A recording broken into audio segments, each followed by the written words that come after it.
Rede Amigo Espírita, uma ferramenta de união, interação e divulgação do movimento espírita. Acesse www.redeamigoespírita.com.br e confira nosso acervo disponível. Rede Amigo Espírita, divulgando, instruindo e unificando.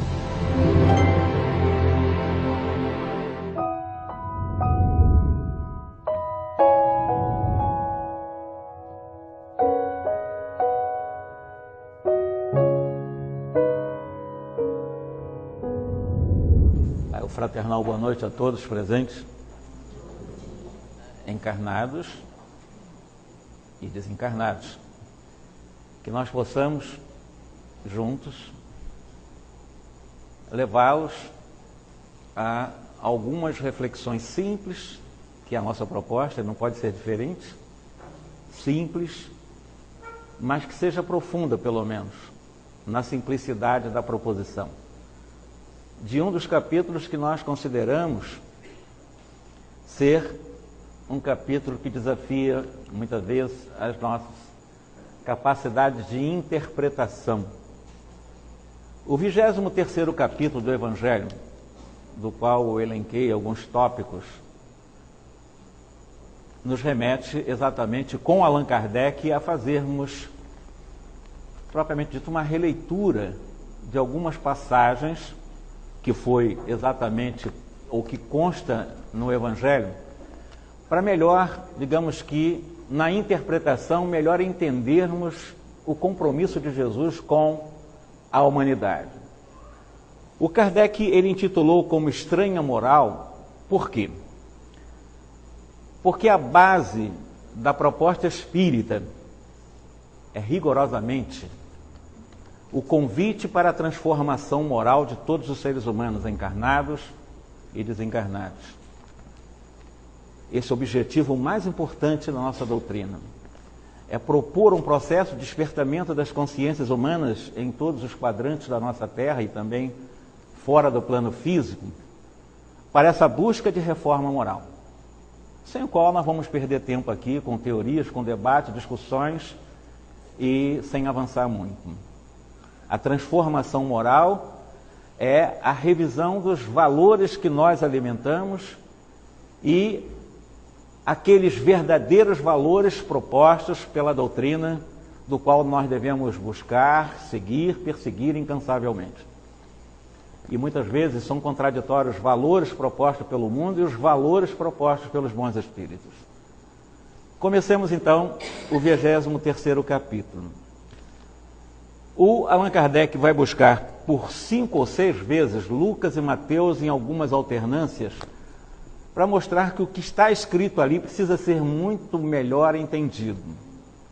Não ficarmos muito presos aos conceitos literalistas das chamadas máximas de Jesus. O que é isso? São pessoas que ficam presas às letras, às palavras.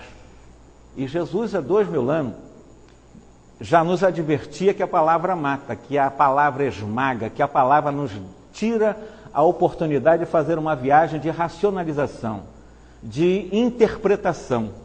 Se você fica preso aos conceitos literais, você fica limitado para entender até mesmo o que a palavra quer dizer. Olha só, Lucas, no 14º capítulo, dentre outras coisas, narra mais ou menos, eu digo mais ou menos porque eu fiz uma síntese para nós. Se alguém vem a mim, para Allan Kardec, que utilizou como tradutor o Saci, e para mim, que utilizei também, no paralelo de comparação, o tradutor João Ferreira de Almeida, nós vamos perceber que há palavras diferentes, mas que não se adequam ao que Jesus falou, prestem atenção. Se alguém vem a mim e não odeia, Saci fala isso e Kardec coloca no Evangelho, a sua família e a sua própria família, a sua própria vida. Ele, quando diz assim, se alguém vem a mim e não odeia a sua família e a própria vida, foi um momento em que uma multidão de seguidores estavam acompanhando em algum momento lá na Galileia. Ele olha para trás e solta exatamente esse tipo de informação que nós vamos estudar. Se alguém vem a mim, falando com a multidão, e não odeia a sua família e a própria vida, e continua, e não carrega a sua cruz, e não renuncia a tudo e a todos para seguir os meus passos, não pode ser meu discípulo. Será que Jesus falou exatamente isso? João Ferreira de Almeida, ao invés da palavra não odeia a sua família, ele usa o termo aborrecer, que tem alguma semelhança. Aquele que quiser seguir após mim, não aborrecer a sua família, não aborrecer a sua vida, isso é para João Ferreira de Almeida. Mas a nossa tradução não é com João Ferreira de Almeida, porque Kardec não utilizou João Ferreira de Almeida, que fez a tradução para o português. Então vamos analisar exatamente esse tópico. Primeiro, obviamente, nós acreditamos que algumas palavras que estão insertas, que estão inseridas, que constam do Evangelho, segundo o Espiritismo, que são as máximas de Jesus, que constam ali, que conflitam com a essência moralizadora da mensagem de Jesus, ou que são atribuídas a Jesus e que ferem a essa proposta moralizadora, nós temos alguns caminhos. Ou Jesus não a disse, alguns caminhos que eu poderia dizer foi também a péssima interpretação da primeira cópia da cópia da cópia, porque nós sabemos que nunca nos chegou até hoje nenhum original dos evangelistas. O que chegou foi cópia de cópia, nunca chegou a nenhum. Se existem esses originais, eles estão muito bem escondidos e até hoje não foi descoberto. A verdade é que, se um tradutor errou numa palavra qualquer atribuída a Jesus, os copistas vão continuar errando. O copista do copista vai continuar errando. O que vai chegar a nós são erros do primeiro suposto tradutor. Ele interpretou de uma forma equivocada, ou ele traduziu mal. Porque na época de Jesus, ali naquela região, segundo alguns especialistas, Jesus teria utilizado, percebam bem, uma linguagem muito própria, como se fosse quase que um dialeto, embora fosse comum. A língua aramaica, o aramaico, ele surgiu como uma língua de relações entre os chamados semitas, porque Jesus era um semita também, daquela região da Palestina de então. O aramaico substituiu o antigo hebraico, 400, quase 500 anos antes de Jesus. Então se falava muito o aramaico na região de Jesus, porque o aramaico era uma língua, digamos assim, mais diplomática, mais comercial, então era uma língua mais falada por ele. E ali não tinha só judeus, ali tinha vários outros povos. E Jesus teria utilizado também um dialeto chamado siríaco, que dizem que ele utilizou.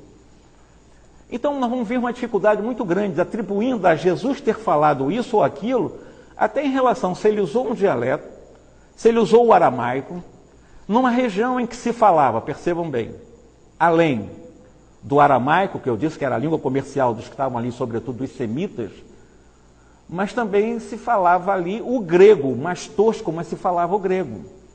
Até porque antes de Jesus, os macedônios invadiram ali, Alexandre esteve por ali, deixou Pazes ali como província do antigo Império Macedônico, persas também, tiveram vários povos ali, desde a queda definitiva do Estado construído pelo grande rei Davi, aquela região ela virou bagunça na realidade.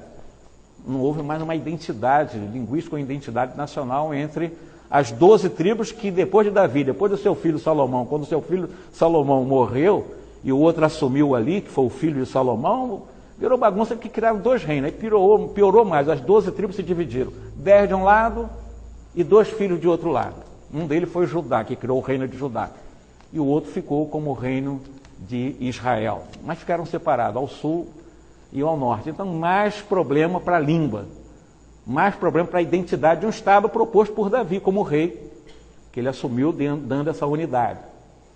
Então, a dificuldade de entender se realmente Jesus falou, como ele falou, se ele usou o dialético siríaco, se ele falou em aramaico.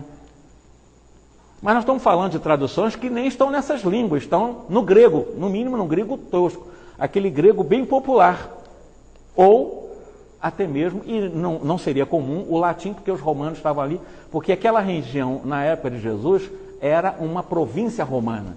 Então falava-se o latim ali obrigatoriamente. Então olha a confusão linguística, olha a Torre de Babel. Então a gente não pode ficar preso, repito, a letra que mata, que esmaga, que destrói, que adensa a nossa capacidade de raciocinar, de interpretar. Continuando sobre essa passagem, Jesus teria falado, ou não odeia ou não aborrece a sua família? É claro que a gente percebe que foi mal interpretada essa passagem. Então vamos ver por quê.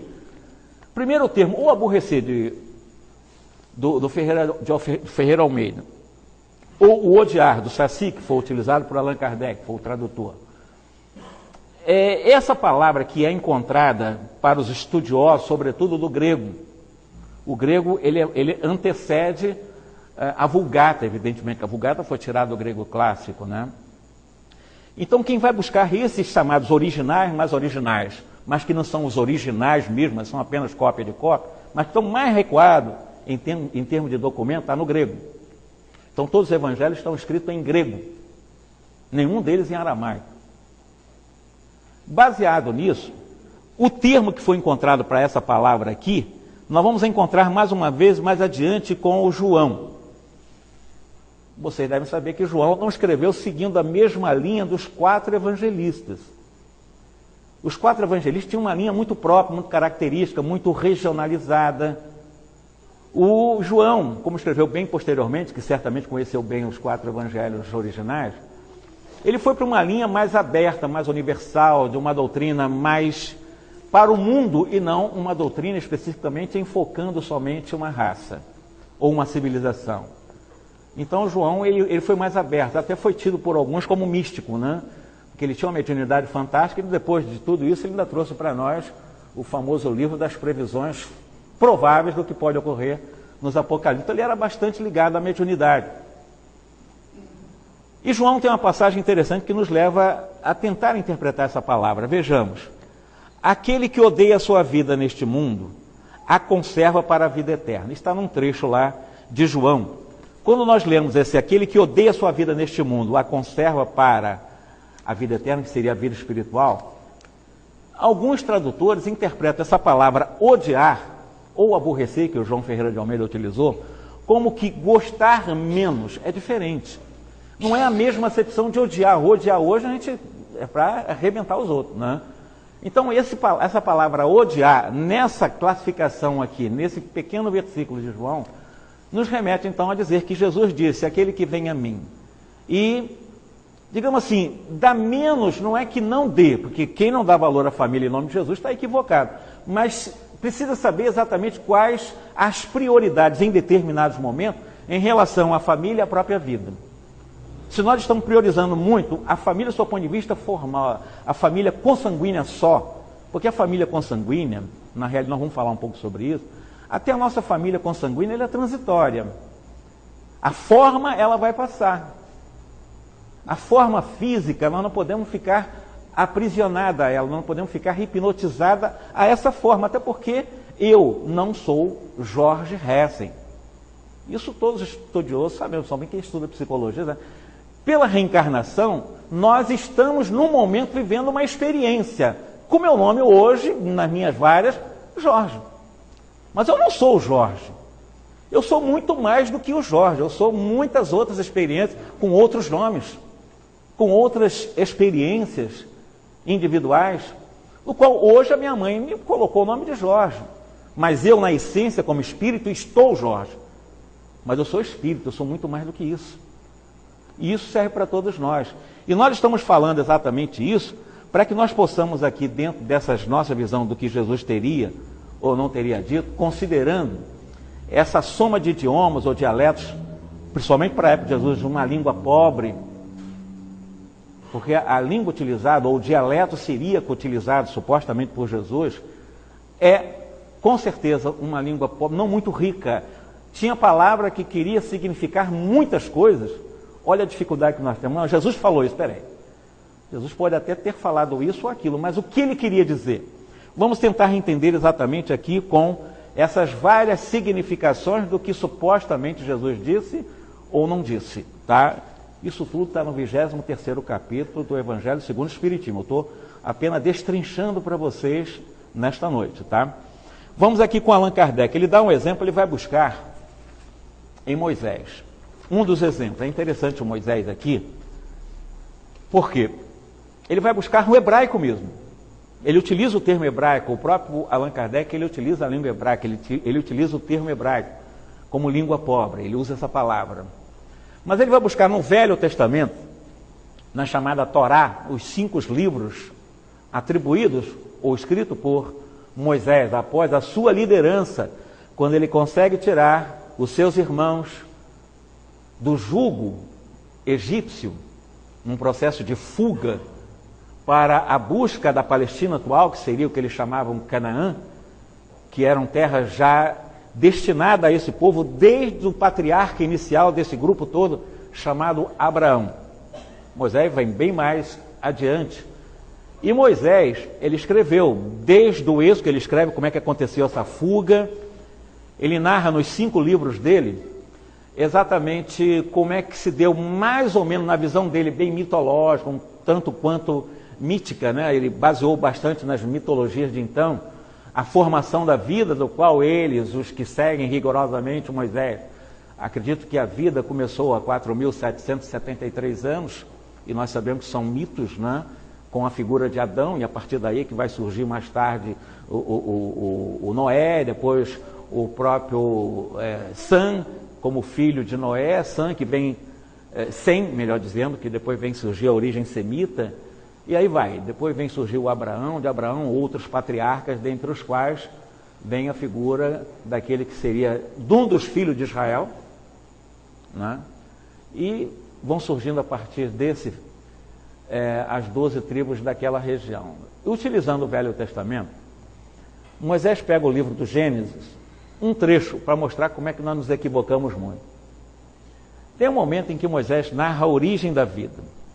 Quando ele narra a origem da vida no Gênesis, quando ele narra o Êxodo, quando ele narra, por exemplo, Levítico estabelecendo as regras de comportamento do povo que ele estava liderando, e depois que ele vem criar a base doutrinária na sua liderança no Deuteronômio, mas no Gênesis ele diz como tudo aconteceu.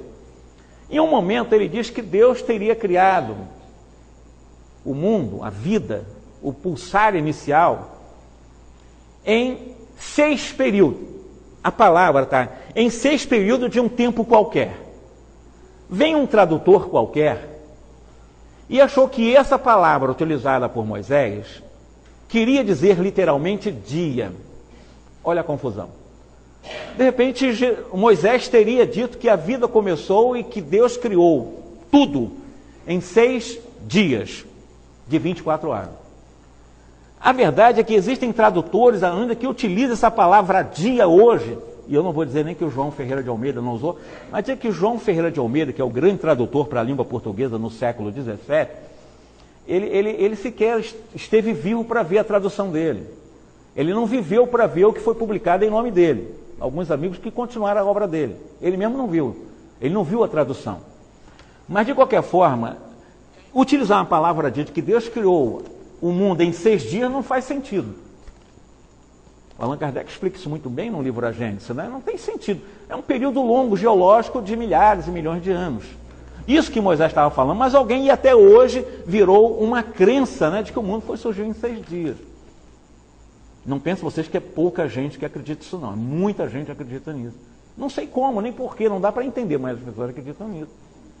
Agora, existe uma outra confusão feita, tá? Eu vou buscar Lucas, o Kardec busca Lucas, embora ele não cite, num primeiro momento, Lucas, mas eu fui buscar que é Lucas, e ele cita a segunda vez Lucas e depois o Mateus. Mas Lucas, essa confusão de palavras que nós não entendemos bem, para falar de moral estranha ou estranha moral, existe um momento, vocês todos devem conhecer, em que Jesus, ele aproveitou uma lição para aquelas pessoas que são muito presas aos bens materiais, presas ao dinheiro, presas às casas, presas aos carros, presas a tudo que escraviza na matéria, que seduz, que ilude, que fascina na matéria. E Jesus chamava a atenção, sobretudo, daqueles que não abriam mão da riqueza, sobretudo da riqueza. Vocês conhecem aquela passagem quando ele chega a afirmar de que se para Deus nada é impossível e para o homem tem os seus limites de possibilidade, ele afirmava, antes disso, de que mais fácil seria passar um camelo pelo buraco de uma agulha. Mas essa conotação não faz sentido até para uma criança hoje praticamente. Você imagina Jesus, mesmo com dialeto siríaco, teria usado uma metáfora, um símbolo, uma comparação, uma figura, chamam de parábola, em que, será que Jesus disse que mais fácil seria um camelo ficar encolhidinho, passar num buracozinho de uma agulha, do que um rico entrar no reino do céu? Que lógica tem essa? Nenhuma, mas tem lógica também. Como é que nós vamos entender? Aí, não nos prendemos à palavra, não vamos pensar num camelo lá, realmente se encolhendo, porque vai ser difícil, seria impossível. Para Deus, não. Aí dizem aqueles fanáticos, para Deus tudo é possível, até pensa nessa possibilidade. A questão é o seguinte, a época de Jesus, no período dele, as embarcações, as pequenas, aquelas embarcações que estavam na região de Cafarnaum, no mar da Galileia, no mar do Tiberíades, elas eram atracadas em portos, né, na margem, normalmente utilizando cordas resistentes ao desgaste que a água apodrece, que seja um material menos resistente à água. Então eram cordas grossas que amarravam o navio, a embarcação de então, no cais, e muitas vezes essas cordas ficavam debaixo submersas, né? Mas essas cordas resistiam muito e bem porque eles descobriram que essas cordas precisavam ser confeccionadas com pelos de camelo. Essas cordas que eram confeccionadas à época de Jesus com pelos de camelo também tinham o nome de camelo. Aí você vai entender que Jesus falou de uma corda grossa que não vai traspassar exatamente um buraco de uma agulha, correto? Fica mais fácil nós entendermos, aí nós precisamos contextualizar, nós precisamos entender o que Jesus queria falar, senão nós ficamos perdidos ainda, mas Jesus falou do camelo, não, peraí. Jesus falou de uma corda muito grossa que é impossível passar num buraco estreito de uma agulha. Isso que Jesus quis falar, e vocês vão encontrar essa passagem em Lucas, no 18º capítulo, no versículo 25. O Kardec vai buscar o Lucas ainda no 18º capítulo, mas agora no 28º versículo, quando o Pedro, percebendo essa conversa, da riqueza, de abandonar os bens, etc, etc, não ficar muito preso à família, aborrecer a família, está lá o João Ferreira de Almeida, né? E João ficou preocupado com isso, mas disse o que para Jesus? Jesus, nós vamos largar tudo mesmo, eu vou largar tudo e vou te seguir. Jesus não recriminou essa atitude de Pedro, não. Está em Lucas isso. Ele até aprovou a atitude de Pedro, quando Pedro se predispôs a segui-lo, abandonando as coisas. Exatamente o que está consignado, registrado aqui por Lucas. E Jesus disse para ele, Pedro, os que abandonam tudo, receberão em 100 vezes mais, em cêntuplo no mundo espiritual, já a começar é a satisfação de gratificação na terra, e muito mais na vida espiritual, ele chama de vida eterna. Então ele não recriminou o Pedro em renunciar, em algum momento, exatamente os bens, largar tudo. Segundo Pedro, nesse momento, está lá narrado em Lucas.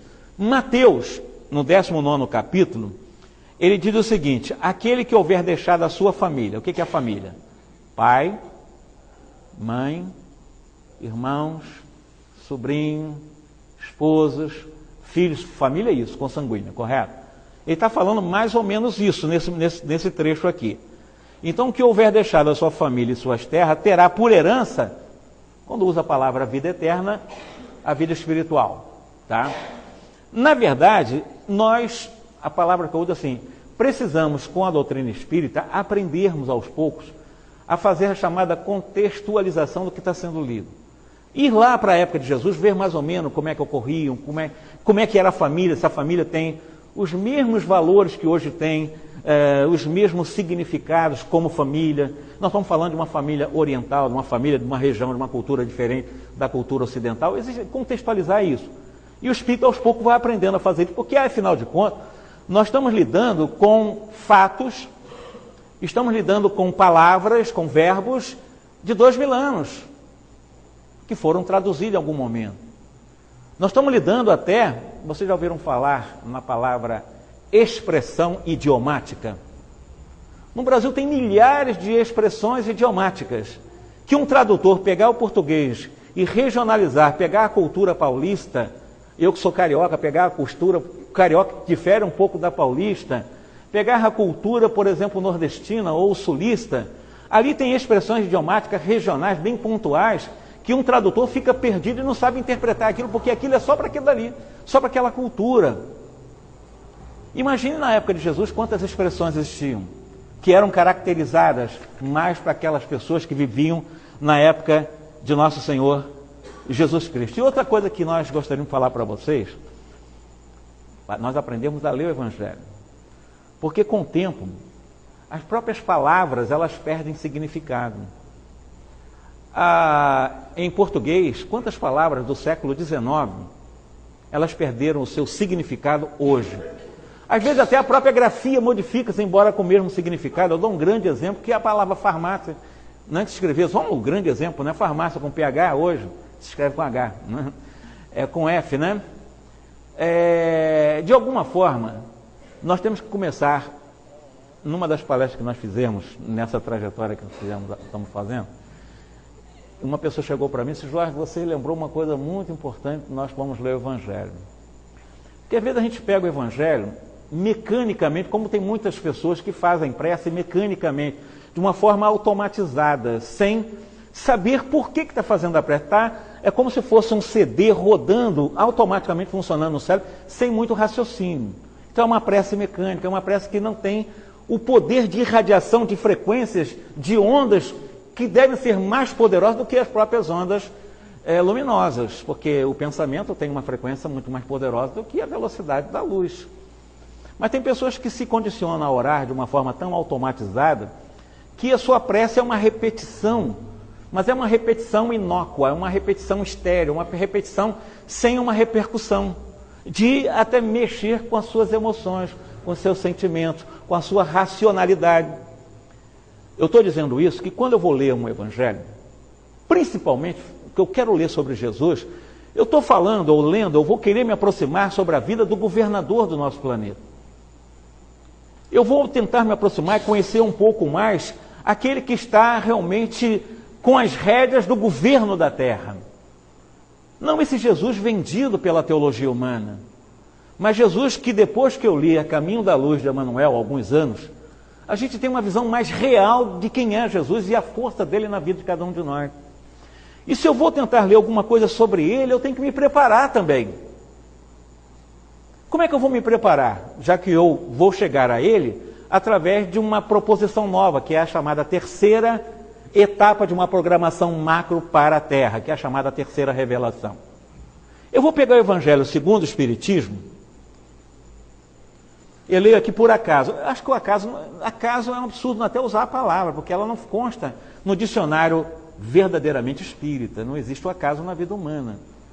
Então, ao invés de eu achar que não vou ler o acaso, vou abrir a página uma página, eu tenho que começar a pegar isso com extremo carinho, porque aqui é um tesouro que, além de despertar a minha consciência, possibilitará a cada um de nós digamos assim, uma libertação, eu poderia usar o termo, uma libertação do jugo que nos prende à ignorância.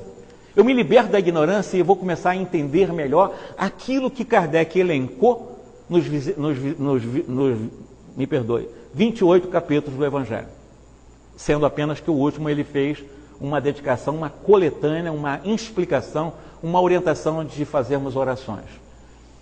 Mas eu pego o Evangelho e faço uma oração antes de ler o que eu quero, mesmo na sequência. Mas como assim, eu vou fazer uma oração quilométrica de 10 horas? Não, eu faço uma oração de 1 bilionésimo de segundo, eu basto.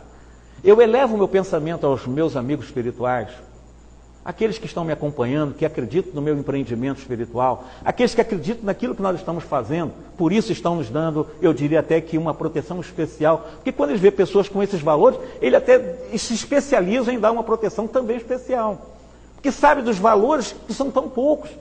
2/3 da humanidade hoje está muito pouco despreocupada com Deus.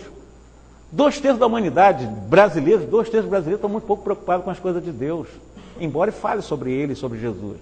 Isso são os espíritos que dizem até número para nós. Então, a minoria que está preocupada com isso. E se eu me considero fazendo parte da minoria, eu vou pegar o Evangelho, eu vou elevar o meu pensamento a Jesus, o meu pensamento aos meus amigos espirituais, vou pedir a ele para que eles me deem uma orientação para que eu saiba interpretar o que está escrito aqui. E quando eu começar a ler, eu vou sentir realmente que, como uma mágica, eu vou ler isso, mas eu não tinha entendido assim antes. Começa a surgir coisas novas na mente, a gente começa, e isso não é místico não, isso é real. É você fazer uma leitura de uma coisa que nós temos que começar a valorizar e não ser um livro comum, porque isso não é um livro comum. Isso aqui é um livro que desperta consciência, então não pode ser um livro qualquer. Não pode ser uma leitura qualquer, tem que ser uma leitura preparada. Então eu vou ler, vou fazer uma... Então não precisa fazer o ritual, aquela coisa mística, não. Eleva o pensamento aos bons espíritos, que eles vão se aproximar e vão fazer boa leitura. E até mesmo nessas questões de tradução. Kardec já nos deu, né, tudo mastigado, mas tem muita coisa que a gente precisa realmente fazer nessa contextualização, como eu estou fazendo aqui com vocês, aproveitando o que nós temos hoje também para discutir. Tá? Vamos ler agora Lucas, no 9º capítulo. Nesse 9º capítulo, Lucas narra o seguinte: chega um cidadão perto de Jesus e estava disposto a seguir Jesus. Como Pedro disse que abandonaria tudo e Jesus aprovou, esse cidadão também queria seguir Jesus. Mas no momento em que ele vai seguir Jesus, ele chega: mestre, você me permite, antes de eu seguir os seus passos, ir para o mundo, acompanhar o que fazes, eu ir até a minha casa e desfazer dos meus bens? Porque ele estava com vontade de seguir Jesus, estava com sinceridade, mas ele estava com uma preocupação absurda, porque ele estava preocupado em vender as coisas, desfazer é de vender mesmo. Vou vender as coisas, eu não quero mais nada, porque Jesus falou sobre isso. Vou vender tudo e vou seguir. Jesus chamou a atenção dele. Mas espera aí, você não está com sinceridade. Porque, olha só que Jesus responde: quem quer que, tendo posto a mão na ferramenta de trabalho, que é a charrua, que é o trabalho para rotear a terra, para você começar a semear o grão. Então você coloca a mão na charrua, olha para trás, você está apto? Não está apto, você não está preparado. Então não fique preocupado em querer vender as suas coisas, porque você não tem um perfil. Porque você vai vender aqui, vai me seguir, daqui a pouco vai ter que querer comprar outras coisas, vai ficar preso a isso. Então Jesus não aceitou essa condição desse senhor, embora ele com toda a sinceridade. Aí, aqui na realidade, o que Jesus está pregando para nós é, aos poucos, o desprendimento, o desinteresse, pelo menos interessar-nos mais no investimento de coisa espiritual, vida futura, do que prevalecer em nossa vida só os interesses materiais. Eu acho um absurdo nós, espíritas, eu com 40 anos de estudo espírita, né? Às vezes com certas tendências minhas, que eu sinto que eu ainda tenho tendências materialistas. Isso me deixa realmente constrangido. Não tenho dúvida que eu ainda tenho uma tendência materialista em muitos aspectos, e eu duvido que vocês não tenham. Porque só Deus sabe o quanto eu me esforço para isso. Então, na realidade, são as nossas contradições. Nós estamos na matéria e às vezes a gente fica com medo de uma coisinha aqui, de um dinheiro que vai perder ali, de uma coisa aqui. Essas preocupações às vezes acontecem com a gente. Ainda não estamos totalmente preparados para esse desprendimento. O desprendimento não é nos tornarmos relaxados às coisas que Deus nos empresta. É administrar bem. É saber administrar bem, mas saber também libertar-se disso. Nós temos informações que há espírita, eu não vou falar de evangélico, de católico, falo espírita. Espíritas que tinham muito dinheiro, que ao desencarnar, ficaram presos obsediando o gerente de banco. Preso com a sua conta corrente lá, porque era uma conta corrente robusta, desencarna aquilo lá, ele achava que era dele. Mas tem que repartir dentro das leis humanas, né? Mas ele ficou preso ao dinheiro. E fica lá no banco espírita. É um absurdo, isso não era espírita. E conhecia, mas não exercitava. Aliás, eu conheço muitos também que apenas conhece ler, mas não foi aquela leitura da oração, aquela leitura para entender. Não, é interessante. É aquele que acredita na reencarnação. Aqueles que estão na fase de acreditar na reencarnação ainda não são espíritos, né? Precisa realmente compreender, a gente precisa mais acreditar. Acreditar é para quem está iniciando. Eu acredito, isso é infantilidade da nossa parte. A gente já sabe que a reencarnação é um fato, né? Agora, outra coisa que ele lembra aqui é sobre essa ideia de abandonar, não é abandonar a família, aborrecer a família, odiar a família também não se adequa, mas gostar menos da família. O Allan Kardec, ele faz uma comparação interessante em relação a essa renunciação à família que ocorre, e que não é tão absurda assim, considerando os momentos, por exemplo, de guerra de um país. O Kardec lembra isso, nesse 23º capítulo. Por exemplo, quando alguém é convocado a servir a pátria numa guerra, evidentemente ele vai ter que ir servir a pátria, vai ter que renunciar à família. É uma das obrigações dele. Ele já vai ter que abrir mão de família. E vai ter que realmente acompanhar essa convocação para defender a pátria. Eu vou dizer para vocês, para quem não sabe, no Brasil não tem pena de morte. Só um exemplo, bem radical. Mas se o Brasil entrar em conflito bélico com qualquer nação e convocar qualquer cidadão brasileiro para fazer parte das fileiras militares para defender a pátria, e esse cidadão, ele fugir, ele simplesmente desaparecer e não aceitar essa convocação, é o único dispositivo constitucional no Brasil que permite a pena de morte, se vocês não sabem. É o único dispositivo que permite a pena de morte. E essa pessoa poderá ser morta legalmente no Brasil, porque ela não aceitou uma convocação obrigatória para defender exatamente a pátria, vai ter que renunciar à família. Esse é um dos exemplos. Kardec não fala isso, eu estou dando o exemplo para você. Mas existe um outro tipo de renunciação da família. Quando alguém vai casar, por exemplo, obrigatoriamente, os que se elegem para uma vida em comum vai ter que renunciar a alguma coisa, embora não haverá a ruptura dos laços familiares. Mas ele vai ter que renunciar à família, pelo menos minimamente para pensar na sua casa, na sua família a partir de então. É um processo de renunciação também. Então Jesus não foi um absurdo ao ter falado. O gostar mesmo, olha, tem um compromisso, olha rapaz, não, eu vou vender minhas coisas. Não, você não tem perfil. Para seguir, tem que renunciar. São casos especiais. Aqueles que têm um compromisso muito especial mesmo, né? Agora, avançando aqui com o Allan Kardec, ele vai buscar Lucas no 9º capítulo. Vocês conhecem aquela frase que eu acho linda, já encontrei em vários lugares por aí, quando Jesus disse, vem, segue-me. Essa frase é linda, né? Essa frase foi utilizada por Jesus para um jovem que, de alguma forma, queria seguir os passos de Jesus. Ele estava disposto a fazer isso. Mas ocorre que esse jovem, naquele instante, quando Jesus, diante daquela multidão, né, dá aquelas informações de que é preciso renunciar, que é preciso realmente abrir mão disso, daquilo, para poder seguir os meus passos, que não são fáceis, tomar a sua cruz e seguir os meus passos, é isso que Jesus deixou claro. Aquele jovem estava disposto a fazer isso. Mas ele fez uma solicitação muito humilde, muito simples, mas fez uma solicitação diante de um processo constrangedor ao seu coração. Por quê? Porque ele, naquele instante em que Jesus estava chamando, passando por aquela região, ele estava sepultando seu pai.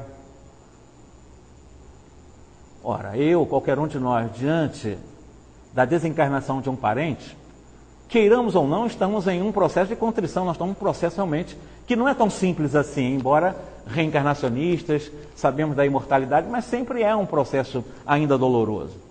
E aquele jovem estava manifestando para Jesus uma profunda piedade filial, que queria simplesmente enterrar o seu pai.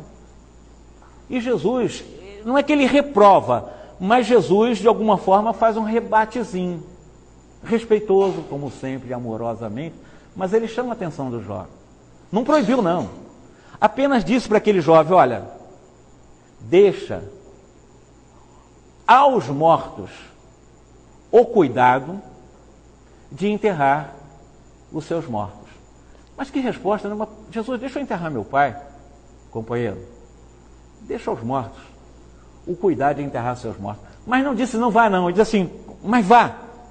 Vá anunciar o reino de Deus, vá anunciar a boa nova, vá anunciar a minha mensagem. Pode ir.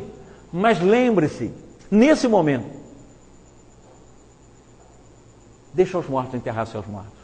O que Jesus quis dizer para aquele jovem, ainda que dizendo para ele ir, aproveitando o momento de enterrar o seu pai, para pregar a boa nova também. Essa metáfora de mortos, enterrar os mortos, o Allan Kardec faz uma análise muito simples para nós espíritas hoje. Extremamente simples. A comparação que ele faz é a seguinte: Jesus, tudo que ele pregou para nós, tudo, o foco dele foi um plano diferente do plano físico. Tudo que Jesus nos trouxe no período de 3 anos, em que 90% de sua vida pública ocorreu ao norte da Palestina, na Galiléia, nas cercanias de Cafarnaum, sobretudo, ele veio trazer a mensagem espiritual, a mensagem da vida espiritual. Ele não trouxe nada que nos chumbasse, que nos prendesse as coisas materiais. Tudo que Jesus nos trouxe foi uma revelação do mundo espiritual, para nos prepararmos para a vida espiritual. O que ele chamou de vida verdadeira, o que nós espíritos sabemos que a verdadeira vida não é aqui. Eu falei no início que eu não sou o Jorge. Então, verdadeiramente, Jorge apenas faz parte no currículo da minha história como ser espiritual. Então, a verdadeira vida é a espiritual. Viver é espiritual. Vida em pujança é no plano espiritual. E aqui na Terra, isso aqui tudo é, de alguma forma, vamos chamar assim, a vida aqui ela é ilusória. Ela não é real, embora esteja, não, ela é real. Se eu for buscar real, amanhã certamente vou falar um pouco sobre o Heisenberg, quando ele vai falar da lei física da incerteza, quer dizer, aquilo que você acha que vê pode não ser tão real assim, dentro dali da atomística, então as coisas não são reais assim. Fisicamente, nós não somos corpos, nós estamos transitoriamente num corpo.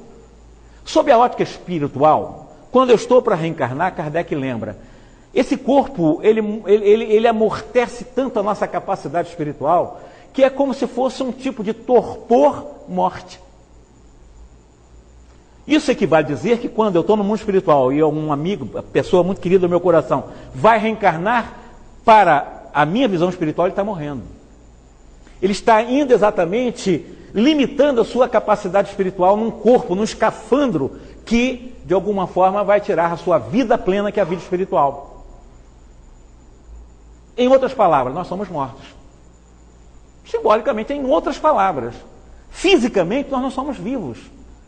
Nós estamos vivos, mas na realidade nós estamos mais mortos do que vivos. A vida verdadeira é quando nós chegamos na nossa verdadeira pátria. É isso que Jesus quis falar para aquele jovem. Aproveite esse momento para que as pessoas não fiquem presas a um corpo hirto, frio, que nos deixa de alguma forma constrangido, porque são parentes, pai, mãe, filho. A gente sabe que não é fácil. Mas aproveite esse momento para ensinar-lhe a boa nova, assim. Vai mostrar para eles, nesse momento de transição, de que na realidade nós somos mortos, que os mortos enterrem seus mortos, mas vai ensinar de que a verdadeira pátria do Espírito não é aqui. Perceberam a diferença? Então Jesus não desrespeitou uma pessoa diante do Pai morto. Apenas disse, vai mostrar para ele que a vida não é essa. A morte é o melhor momento para mostrar que a vida não é essa. É a vida espiritual, a verdadeira. Então, baseado nessa interpretação que o Kardec nos leva agora ao capítulo 10, ou melhor, Mateus no capítulo 10, quando mais existem palavras desafiadoras de Jesus. Olha só. Existe aqui em Mateus uma narrativa em que ele diz que não teria vindo trazer a paz. Lembra-se dessa passagem? Vocês conhecem, não conhecem? Jesus disse exatamente, não penseis exatamente no que está traduzido, mas é o que está consagrado em quase todos os tradutores. Não penseis que eu tenha vindo trazer paz à terra. Jesus veio trazer a paz? Eu estou perguntando a vocês. Ele veio trazer a paz? Não? Ele disse que não. Ele veio trazer a paz? Veio ou não veio? Veio, não veio? Mas ele disse que não veio trazer a paz. Ele disse aqui que não veio trazer a paz. Não penseis que eu tenha vindo trazer a paz, mas a espada. Está escrito isso aqui. Como é que nós vamos traduzir isso? Perceberam? Será que Jesus disse que realmente não veio trazer a paz, mas veio trazer o símbolo da guerra? O símbolo da guerra é a espada. Ele veio trazer então a guerra? Está escrito aqui em Mateus capítulo 10, eu vim separar, mais uma vez o Mateus diz, vim separar as famílias. Eu vim de alguma forma mostrar que o homem terá por inimigo os seus próprios parentes, ele diz isso. Está lá no 10º capítulo. E os verdadeiros inimigos dos homens, sabem onde vão estar? Dentro de casa. Jesus falou isso. Será que falou mesmo? Poxa, mas é estranho, Jesus veio trazer exatamente a espada. Aí ele continua: eu vim na sua missão para lançar fogo à terra. Vim trazer, mais uma vez, a divisão familiar. Está isso agora em Lucas capítulo 12, reforçando a ideia de que supostamente Jesus veio trazer a divisão familiar, porque disse que haveriam 5 numa família em que eles não se entenderiam, de que um estaria contra o outro contra um, e ninguém se entenderia dentro de casa por causa da mensagem dele. Mas Jesus então não veio trazer a paz, ele veio trazer a espada, ele veio trazer exatamente a ideia de lançar fogo à terra, e tinha pressa para que o fogo realmente fosse ateado, para que pudesse de alguma forma a terra ficar efervescente. É mais ou menos essa a interpretação que se dá. Evidentemente, quando Jesus nos fala sobre a separação da família, sobre não vir trazer a paz, sobre a questão da espada, dá-nos a impressão muito clara que há uma contradição também muito clara de que Jesus não falou nada disso. Porque é um absurdo a gente pensarmos que Jesus pudesse ser, né, um tipo assim de um conquistador antigo, da moda antiga, bem sanguinário.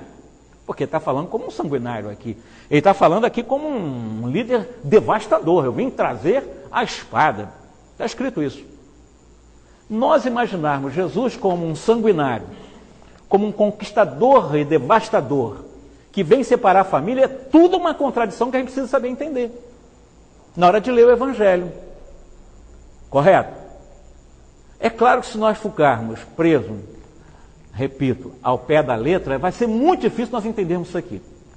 Mas eu posso garantir com Allan Kardec a vocês que Jesus falou tudo isso. Jesus foi muito claro em dizer tudo isso. E essas palavras são profundas, aí a gente começa a entender. Realmente tem lógica, aparentemente não tem lógica, mas tem muita lógica.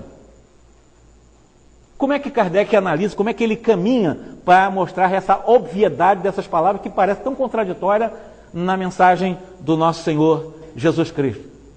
Não, evidentemente, ao pé da letra, transformaria o Evangelho num convite permanente, né, à discórdia entre nós. Não é tirar o espírito da letra e não nos prender à letra em si. O Kardec lembra o seguinte: toda ideia, quando ela é sublime, toda ideia, quando ela é superior, toda ideia, quando ela traz uma matriz verdadeiramente transformadora, conforme ele lembra, sempre na história, eu sou modestamente um historiador, a gente conhece a história das civilizações por obrigação de ofício. A gente percebe que todas as ideias boas que surgiram sempre os opositores. Sempre apareceram aqueles que foram para combater a implantação de ideias boas. As civilizações se perderam por causa dos opositores, daqueles que tinham até bons líderes, com boas ideias, mas que foram esmagados. Considerando exatamente que Jesus trouxe uma ideia que estabeleceu no carreiro da história uma resistência muito proporcional à profundidade revolucionária da palavra de Jesus, as oposições foram muito mais violentas. Porque o Jesus trouxe um código de informações tão profundas e tão revolucionárias que feriu imediatamente interesses ideológicos. Não somente ideológicos, estou falando no campo da teologia, mas no campo político, no campo econômico. Jesus trouxe uma ideia que mexeu com as estruturas, com o tecido de certas sociedades que estavam sob o jugo ou sob os narcóticos das ditaduras, nos narcóticos do materialismo. Então a ideia de Jesus, com certeza absoluta, veio ferir interesses ideológicos, e quando você fere interesses ideológicos, as consequências, diante das ideias que são mais vigorosas, são violências. As oposições sempre, as reações sempre foram violentas. Os opositores de Jesus sempre foram muito violentos, mesmo dentro do cristianismo. Porque eles se travestiam de religiosos, lutavam contra o Cristo dentro do cristianismo e criaram várias determinações legais para que, em nome de Jesus, muita gente foram jogada em fogueiras, por exemplo. Outras sacrificadas de 1000 modos de sacrifícios. No carreiro da história do cristianismo, que foi aproveitada politicamente a partir do finalzinho do V século, quando derruiu-se o chamado Império Romano, evidentemente foi aproveitado, na visão de alguns historiadores também, da presença intrusa dos chamados bárbaros na Europa, adentrando nas periferias, nos limites do antigo Império Romano. Eles aproveitaram a força que o cristianismo já tinha desde Constantino, quando assinou um documento permitindo a prática do cristianismo, e depois a oficialização com Teodósio, já no final do século V. Evidentemente que o cristianismo serviu de bandeira política, até para a oficialização de uma religião romana, em nome desse imperador. Porque a igreja que estava em Roma, ela avocou para si todas as primazias em função dessa conjugação dos interesses políticos de um imperador que oficializou, a partir de então, o cristianismo para o Estado romano.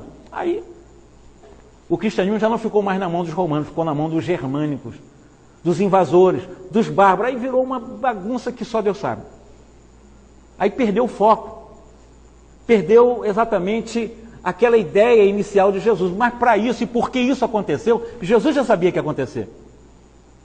Jesus fez a previsão de que a mensagem dele realmente estabeleceria um processo de lutas, de violência, de reações, que a paz estaria passando pelas chamadas calendas gregas, bem longe da realidade.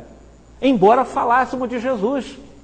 Isso é histórico, 18 séculos nós falamos de Jesus, matamos em nome de Jesus. Na época de Jesus, a mensagem que ele trouxe foi tão revolucionária que ele mexeu com aquela estrutura do Sinédrio, que eram os que detinham o poder de vida civil entre eles, da igreja, o que eu chamo que é o grande templo em Jerusalém, que não é o templo de Salomão, mas era o templo que foi reconstruído, que permaneceu até Tito, quando foi totalmente destruído no ano 70. Mas ele mexeu com a estrutura da igreja, com o chamado sumo sacerdote. A ideia de Jesus foi tão revolucionária que mexeu com a estrutura dos saduceus, principalmente dos fariseus, que tinham 1000 privilégios naquela região. Houve uma reação. E qual foi a reação imediata? Eu pediria 5 mil, 10 minutos. Quantos minutos você me dá para eu fechar minha palestra, vocês? Só para o teu roteiro. Quantos minutos? Tá, 10 minutos, tá? Vocês me aguentem aí. Tenham paciência comigo para eu poder fechar aqui com vocês. Eu sei que 1 hora não é fácil ouvir uma pessoa só no monólogo, né? Mas vejam bem, Jesus, a época dele, incomodou tanto que a reação imediata de Caifás, daqueles sumos sacerdotes mais ligados à igreja, a chamada determinação da vida religiosa, mas tinha um poder de vida civil também, o Sinédrio também, junto com a igreja, ou junto com o templo deles, os sumos sacerdotes eram os patriarcas, eram os que mandavam e desmandavam ali. Então eles determinaram, fazendo conchavo com os romanos, para estabelecer um processo de eliminação de uma liderança que trazia uma ideia revolucionária que mexia com o tecido estruturado, já bem conjugado, com as cobranças cada vez mais escorchantes de impostos dos romanos, mas ali com aqueles interesses de meia dúzia de judeus.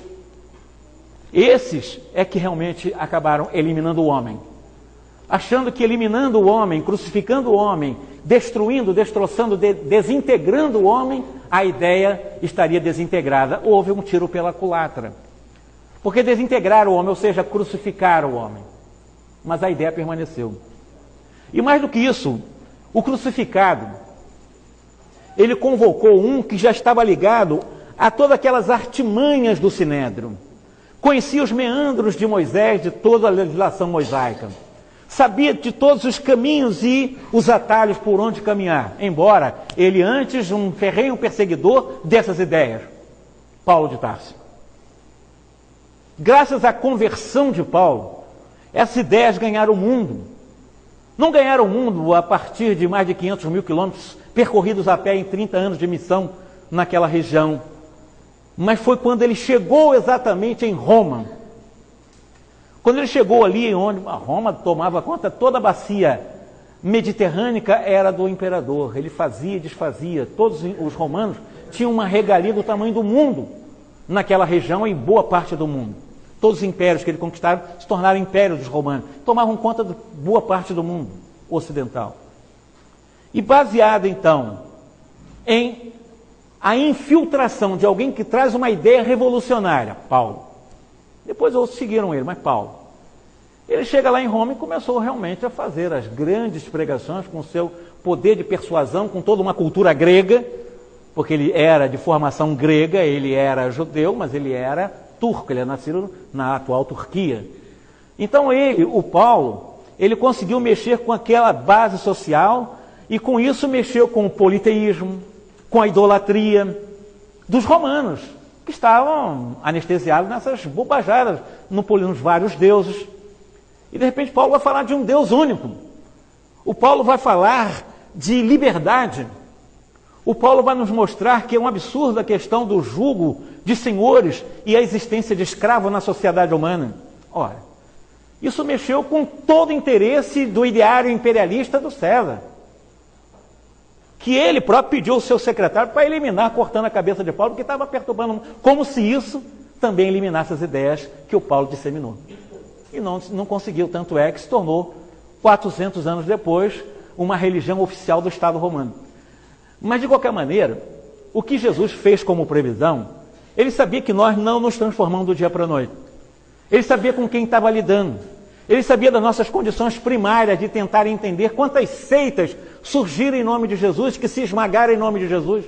Uma seita queria ter a verdade absoluta, ter Jesus absoluto em nome de outra seita também que pregava Jesus, seitas que se digladiaram, usando a ferro e fogo as suas verdades numa má interpretação do próprio Cristo. Jesus sabia que nós passaríamos por infelizes momentos de guerras ideológicas em seu nome e com aquilo que ele trouxe. É claro que essas guerras religiosas, elas foram extremamente cruéis. Na época de Kardec, ele chega a citar que elas foram mais cruéis do que as guerras políticas, e foram mesmo. Essas guerras políticas só ganhou força agora no século XX, nas duas guerras frias e quentes, que eliminou pelo menos em torno de quase 180 milhões de pessoas, 60 milhões na Segunda Guerra, 20 milhões na Primeira Guerra, mais uns 145 milhões que o ateísmo, em nome de, me perdoe quem tiver um ideário aí mais político, mas Stalin foram 70 milhões, Mao Tse Tung foram mais 50 milhões, Pol Pot foram mais tantos milhões, aí nós temos mais um número muito grande de pessoas politicamente que foram dizimadas. Mas antes disso, na época de Kardec, religiosamente se matou muito mais do que vocês possam imaginar, do que os conflitos políticos na Terra, no mundo ocidental.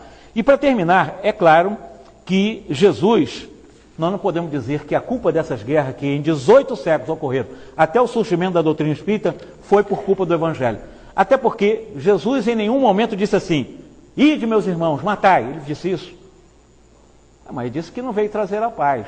Mas ele disse, massacrai a quem não acreditar como você deve acreditar, como você aceitar. Ele não disse isso. Queimai aqueles que não acreditarem como vós. Ele jamais disse isso. Nós fizemos isso. Mas ele não ensinou isso. Muito pelo contrário, né? Ele disse para nós nos amarmos, estabelecendo na síntese das duas grandes leis, né? A maior delas, a Deus sobre todas as coisas e ao próximo, como nos amamos. Então ele não ensinou a lei do amor. Ele até nos chamou a atenção de que quem com a espada mata, por ela perecerá.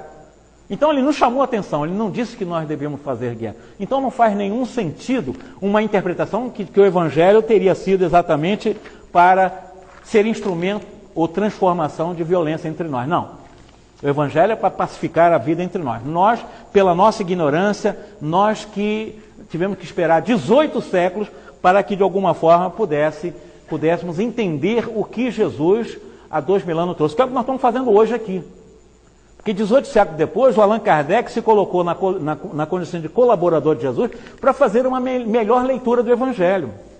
O Espiritismo é exatamente essa ideia, de fazer o desenterramento daquilo que foi enterrado por interesses escusos daqueles que lideraram o cristianismo até então. Não tínhamos liberdade de estudar Jesus como nós estamos fazendo aqui hoje. Não tínhamos nenhum tipo de liberdade. Muito pelo contrário. As pessoas realmente eram até proibidas de ler em algum momento algumas passagens, sobretudo, dos chamados velhos ou chamados textos sagrados para a teologia. E, evidentemente, para que nós possamos encerrar, eu encerro com Allan Kardec dizendo o seguinte, se o cristianismo durou 18 séculos, mal compreendido, foi foco de violências, foi foco de muito sangue, muito fogo, muita gente queimada e etc., de alguma forma houve um amadurecimento, houve um aprendizado, na nossa ignorância, nós começamos a buscar melhores caminhos, mas nós percebemos que mesmo com o Espiritismo, que veio desenterrar a mensagem de Jesus, e mais do que isso, veio nos relembrar. Sabe o que é relembrar? Vocês lembram daquilo que não foi esquecido? Nós nunca vamos lembrar daquilo que não é esquecido, nós só lembramos ou relembramos do que é esquecido. Seria uma loucura dizer que eu estou lembrando de uma coisa que está na minha memória. Não. Eu só relembro daquilo que está esquecido. Jesus, isso foi narrado pelo grande João Evangelista no capítulo 14, disse que não nos deixariam órfãos. E quando ele falou de atear fogo, que seria para queimar as ervas daninhas, para que o campo fosse preparado, para que ele pudesse enviar um outro Consolador, esse outro Consolador que ele prometeu e enviou, veio-nos exatamente para restabelecer a sua verdade, que foi esquecida. E o Consolador viria relembrar aquilo que ele dissera há 2000 anos.